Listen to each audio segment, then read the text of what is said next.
Hello dear student, this is Suman Dutta. তো আজকে present হলাম নতুন একটা ভিডিও নিয়ে। আজকে থাকছে ত্রিপুরা ক্লাস 10-এর জন্য একটা গুরুত্বপূর্ণ পার্ট। তো তোমাদের কাছ থেকে বেশি না 1-2 মিনিটের সময় নেব। ওই 1-2 মিনিট তোমরা অবশ্যই আমাকে দেবে, কারণ এখান থেকে তোমরা অনেক কিছু শিখতে পারবে। তো কয়েকটা ধাতুর সঙ্গে আমরা পরিচয় করব, ঠিক আছে? হালকা ধাতু কোনগুলা? কে মানে পটাশিয়াম, Ca মানে ক্যালসিয়াম, Na মানে সোডিয়াম, Mg ম্যাগনেসিয়াম। এটা দন্তাস্ব হবে, এখানে লেখা হয়নি, এখানে দন্তাস্ব হবে, ঠিক আছে? ম্যাগনেসিয়াম। তারপর Al মানে অ্যালুমিনিয়াম। এই যে 1 2 3 4 5 নামগুলা ঠুটস্থ করে নেয়, মানে যাতে ঠুটের মধ্যে যাতে থাকে। তো এবং এগুলা কি? এগুলো হলো হালকা ধাতু, ঠিক আছে? তারপর manganese, zinc, chromium, iron, tin, lead. কি? Manganese, zinc, chromium, iron, tin, lead.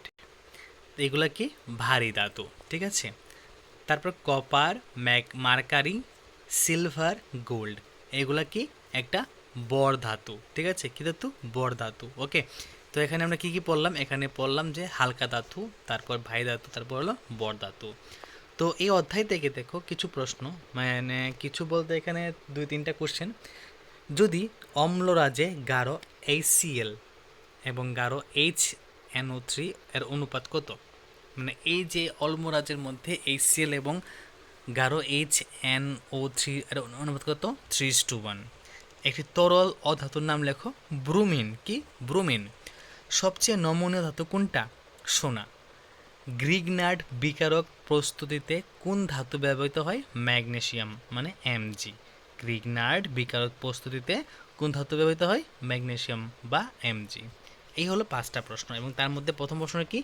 বিভিন্ন বা ধাতুর সঙ্গে কয়েকটি ধাতুর সঙ্গে পরিচয়, ঠিক আছে? তো আশা করব ভিডিওটা প্রথম থেকে সবাই লাস্ট অবধি নিশ্চয়ই দেখবে, কারণ এখানে আমি যাই ভিডিও আপলোড করি সবই কিন্তু ইনফরমেটিভ থাকে, ঠিক আছে? এবং খুবই ইম্পর্টেন্ট থাকে এবং ইনফরমেটিভ থাকে। তো অবশ্যই সবাই লাস্ট অবধি দেখার চেষ্টা করবে। তো দেখা হচ্ছে একটা গুরুত্বপূর্ণ ভিডিওতে। সবাইকে অসংখ্য ধন্যবাদ।